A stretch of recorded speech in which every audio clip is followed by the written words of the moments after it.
Hey, what's up, everybody? Me again, back with another Raw review.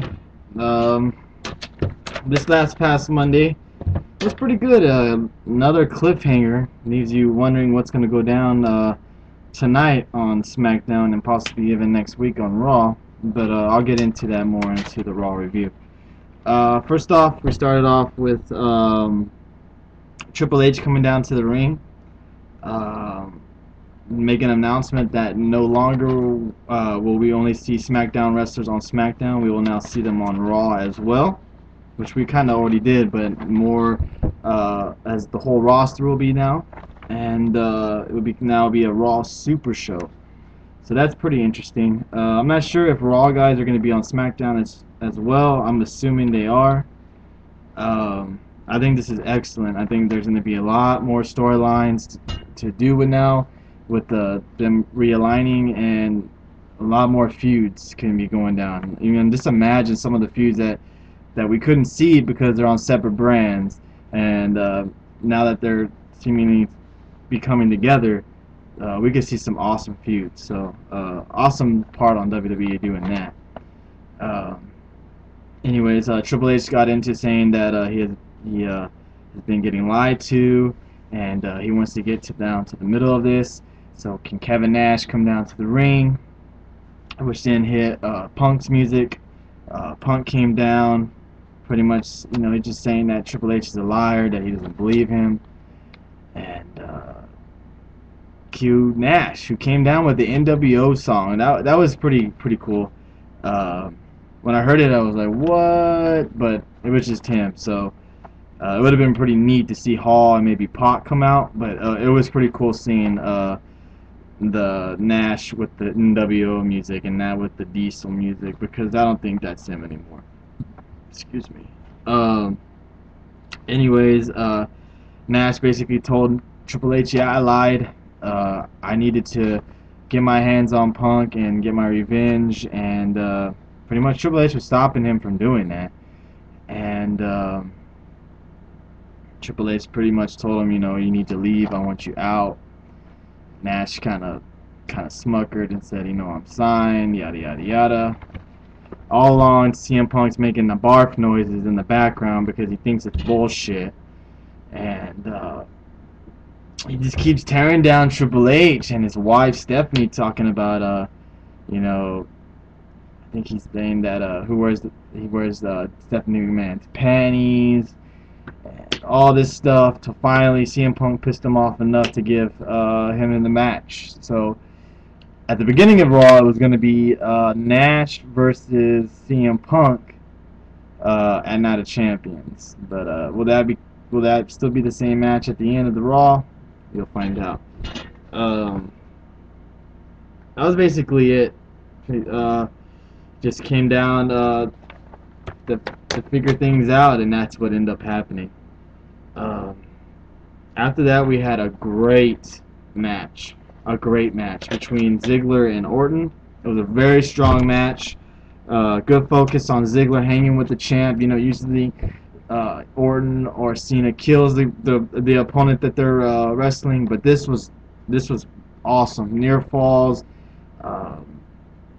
everything a good match could have had.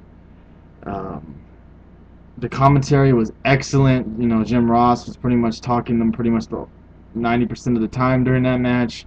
Cole and Lawler, had their little here and there says, but it was basically all Jim Ross, and that made the match so much better.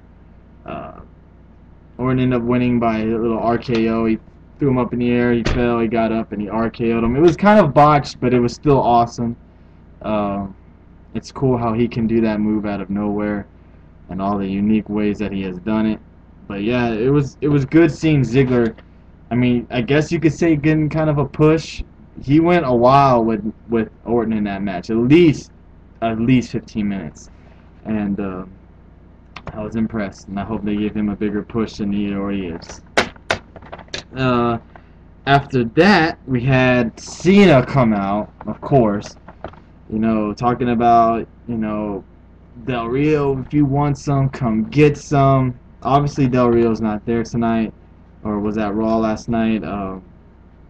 He's dealing with some issues with his visa or some shit I read, but he'll be back next week on Raw. I would be surprised if you see him tonight on SmackDown, because I think he's supposed to have a match tonight on SmackDown, if I'm not mistaken, against maybe Sin Cara, but I could be wrong.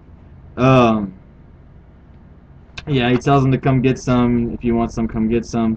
Mark Henry ended up coming down, saying, I've always wanted to get a piece of you, yada, yada, yada.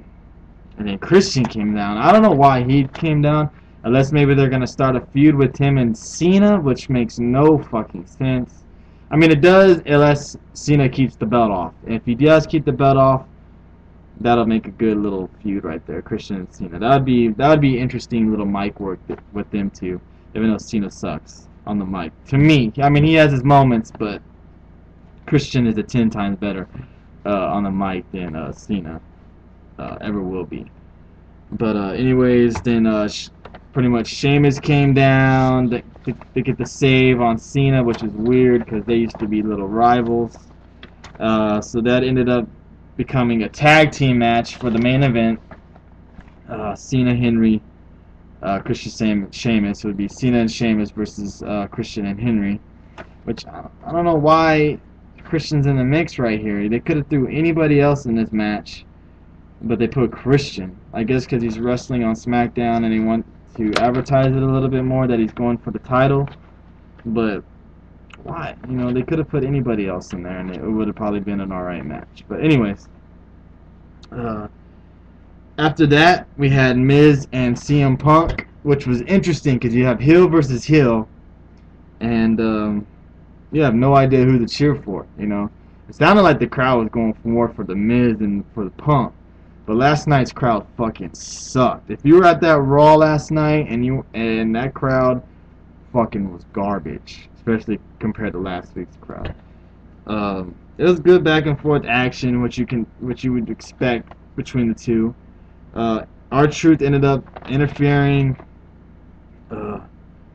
costing Miz the match, but I think they really didn't care. They beat down Punk for a little bit, and then Nash came down. Nash enters the ring, watches them pummel Punk up, and then finally he gets Punk and Jackknife powerbombs him. Could this be a faction? Could this be a little new NWO kind of thing?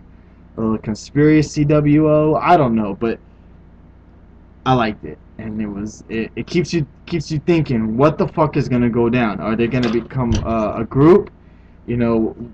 Is Miz and R-Truth are they gonna go for the titles at Night of Champions? Everything's up in the air, and you don't know what's going to go down. That's what is so awesome with WWE and the Raw and the SmackDowns that they've been having lately. They just keep you hanging. But yeah, Jackknife powerbomb. They walk out. I don't know if they walked out together or kind of close together, but this is weird. Something's gonna go down. Something. I just have that feeling. Something. After that was the fake Sin Cara, as everybody said. I think it's Hunicio who's playing his part, because they said bye-bye to the real Sin Cara. Too many botches and shit for the real Sin Cara. He was all that hype, and he did not live up to it. So this new Sin Cara looks a lot better. And he ended up facing Swagger. It was a good match. Vicky came down during the middle of the match to watch Swagger. Ziggler ended up coming down, telling Vicky, why do you want him? He's a loser. All this stuff. Ziggler runs up to the apron and says something, blah, blah, blah, you're a loser, stuff like that. And Ziggler's yelling at him back, and he turns around, and Sin Cara hits his nice little finisher. He jumped on him, landed on his back, on his stomach, on the Swagger's stomach, got up, and then I think he did maybe a backflip onto him, which was very interesting and very nice. Didn't botch it, so it was a good match. Further continues this little Swagger and Ziggler storyline. I wonder where they're gonna go with that. I wonder if maybe they're gonna go at it at Night of Champions. Where's Riley in this mix? Because I've been hearing that he's gonna be going for the title at Night of Champions. Maybe a triple threat. But I think a Ziggler Swagger match would be excellent, and I think they should do that. Maybe winner gets Vicky and the title or something like that, you know? After that was Air Boom. That's what the name the WWE fans named him, Air Boom. I mean, out of all the names you could have think of, you fucking think of Air Boom. But I'm not calling him that. Kofi and Evan Bourne gave Otunga and McGillicuddy a rematch for the belts. You know, decent match. Bourne and Kofi ended up winning, retaining the belts. And now it looks like Otunga is going to be feuding with Lawler, and it's like, give me a fucking break. More Lawler in the ring? We don't need that. I mean, him on the commentary dissing Otunga McGillicuddy was excellent and it was funny, but I don't want to see them two in the ring. You know, leave it on the mic or some bullshit like that. And next match was Divas match. Like I said, guys, I don't talk about Divas match unless they're worth talking about. And it was the same old bullshit Divas match. So I think it was Brie or the other Bella versus Kelly Kelly. So yeah, you know how that match went. And main event, and the shocker after the main event was Sheamus Cena versus Henry and Christian. It was, you know, your basic tag team match with the faces going over, Cena and Sheamus. How did it go? Cena threw Christian into Sheamus' little kick he does, Celtic kick, which then Cena grabbed him and did the FU on him, or the AA, or whatever the fuck it's called. Ended up getting the win. Like I said, it was just a decent tag match, main event. The shocker and the shit that kept you wondering came after that. Shows Triple H watching the end of the match, and CM Punk enters the room. He said Laurinaitis told him to come visit him. And Triple H says, I just got off the phone with the WWE headquarters, and the Nash match is off. And now you'll be facing me, Triple H. So now it's going to be Triple H versus CM Punk at Night of Champions. I have 3 reasons why maybe they did it. Maybe they're trying to build up. They don't trust Nash enough, maybe, and they want to give him more time in the ring, possibly. I don't know. 2, maybe they thought Cena Del Rio, Orton, Henry, and Punk and Nash wasn't good enough for the pay-per-view headlines, and that they needed a headliner match, and Triple H and CM Punk is that headliner match. You know, people will buy that pay-per-view to watch that match. And that's what I'm assuming. I'm assuming they saw last week's rating was a 3.0, and they probably freaked out a little bit and said, you know what, Triple H, you got to get into this. We need you in the ring. Maybe to get the ratings higher. I don't know.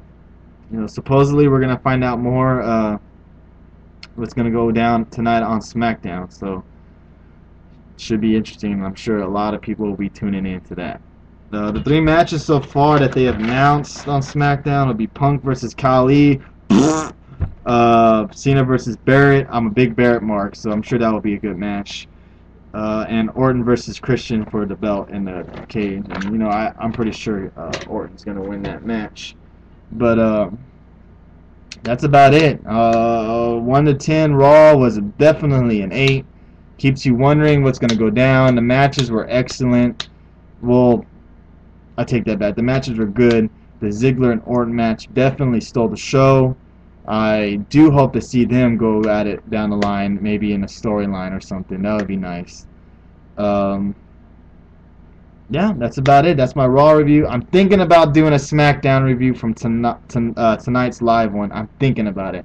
I'm not really sure. If it's really good, then yeah, maybe I'll come out here and talk about it. But 50-50 chance.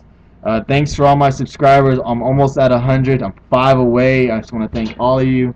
Comment, subscribe. If you like this video or anything about Raw, just please leave a comment down below. Thanks, guys.